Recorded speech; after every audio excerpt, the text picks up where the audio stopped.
Today, we're diving into a really high-stakes showdown that's happening, kind of quietly, between the Pentagon and one of the most powerful AI companies in the world. And trust me, this is way more than just some boring contract dispute. It's a fight that could literally define the future of surveillance and your privacy. All right, let's get into it. So right in the middle of all this is a company called Anthropic. You probably know them as the creators of the AI model Claude.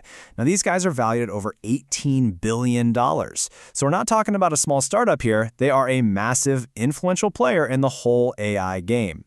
Then, just this past March, the Department of Defense completely drops a bombshell. They label Anthropic a supply chain risk. You know, that's a tag they usually slap on foreign adversaries. What it does is it effectively blacklists them from any government contracts. It is the financial nuclear option for a company that wants to work in the defense space.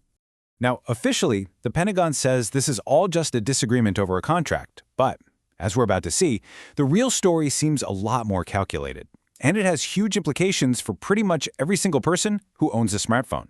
So, what is really going on here? Okay, first up, let's just look at the official version of events. You know, the story the Department of Defense wants us all to hear. And it really all boils down to what Anthropic would, and more importantly, would not let its AI be used for. So here's the core of the disagreement, plain and simple. On one side, you have Anthropic drawing some pretty hard ethical lines in the sand.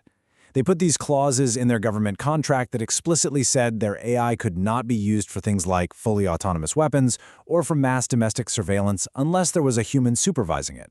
But on the other side, the Pentagon, they demanded unrestricted use. They wanted all those limits gone, period. And Anthropic said no. And right here, this is where the story really takes a sharp turn. Because to understand why the Pentagon is fighting so hard for this unrestricted AI, we have to talk about this giant legal gap in our privacy laws. It's known as the data broker loophole. I mean, it's a totally logical question, right? We have the Fourth Amendment. It's supposed to protect us from unreasonable searches. So the government needs to get a warrant to get our private data from, say, our phone company. But what if they don't have to ask? What if they can just go out and buy it? And that brings us right to the heart of the problem, the data broker loophole. For years now, government agencies, we're talking the FBI, DHS, they've been exploiting this gap. See, they can't force a company to hand over your location data without a warrant, but they can go and buy that exact same data from a commercial data broker on the open market.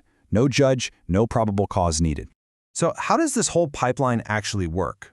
Well, it all starts with the apps on your phone. A lot of them are collecting your data, your location, your browsing habits. Then that data gets packaged up by these brokers, and it's sold to the highest bidder. And very often, that bidder is a federal agency. And the most important part of all this, the whole process operates completely outside of the warrant system. Okay, so if the government can already just buy all of this data, why launch this, scorched earth campaign against Anthropic? Well, this gets us to what seems to be the Pentagon's real motivation. And this is the key. The government isn't really fighting for access to our data. They've already got that pipeline set up. What they're really fighting for is the analytical engine to process it all. I mean, having billions and billions of data points is pretty useless if you don't have the AI horsepower to find the signal in all that noise. And what does that processing actually look like? Well, it means using AI to sift through all that data, to find patterns in our behavior, to predict where we might go next, to map out our social circles, and ultimately to flag people as potential threats. See, they don't just want the data, they want the AI that can turn that data into a targeting tool. Now, the timing of this whole fight is no accident. Blacklisting Anthropic isn't just about punishing one company.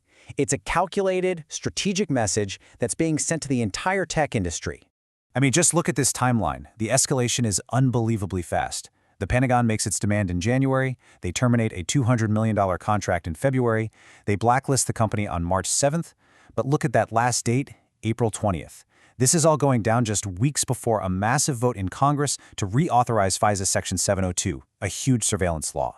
And, critically, an amendment to finally close that data broker loophole is part of that vote.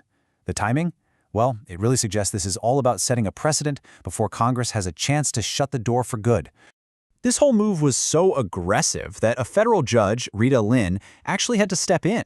She granted Anthropic an injunction, and in her ruling, she wrote that the Pentagon's action, quote, looks like an attempt to cripple Anthropic and that their official reasons just weren't supported by the evidence.